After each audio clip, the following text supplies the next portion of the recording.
അഴീക്കോട് മുനമ്പം പാലം അപ്രോച്ച് റോഡിന് വേണ്ടിയുള്ള ഭൂമി ഏറ്റെടുക്കൽ വേഗത്തിലാക്കണം.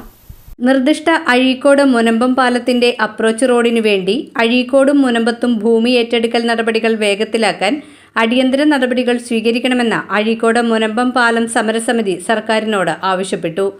ചെയർമാൻ അഡ്വക്കേറ്റ് ഷാനവാസ് കാട്ടകത്ത് യോഗത്തിൽ അധ്യക്ഷത വഹിച്ചു. പാലത്തിന്റെ നിർമ്മാണം ദ്രുതഗതിയിൽ പുരോഗമിക്കുന്നത് സ്വാഗതാർഹമാണെങ്കിലും അപ്രോച്ച് നിർമ്മാണത്തിന് രണ്ടാം ഘട്ട ഭൂമി ഏറ്റെടുക്കൽ നടപടികൾ മുന്നോട്ട് നീങ്ങിയിട്ടില്ല എന്നാണ് ലാൻഡ് അക്വിസിഷൻ തഹസീൽദാർ തന്നിട്ടുള്ള വിവരാവകാശ രേഖയിൽ പറയുന്നത്.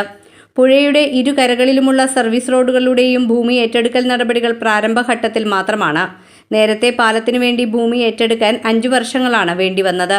പാലത്തിന്റെ ആവശ്യത്തിന് ഭൂമി ഏറ്റെടുക്കാൻ മുൻകൂട്ടി ഒരു പ്ലാൻ തയ്യാറാകാത്തതുകൊണ്ടാണ് ഇപ്പോൾ ഭൂമി വീണ്ടും ഏറ്റെടുക്കേണ്ടി വന്നിട്ടുള്ളത്. പാലം പൂർത്തിയാക്കി പൊതുജനങ്ങൾക്കായി തുറന്നുകൊടുത്താലും വർഷങ്ങളോളം ഉപയോഗിക്കാൻ പറ്റാത്ത സാഹചര്യമാണ് ഉണ്ടാകാൻ പോകുന്നത്.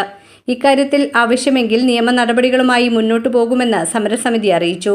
യോഗത്തിൽ PA Seethi master, EK Soman master, PK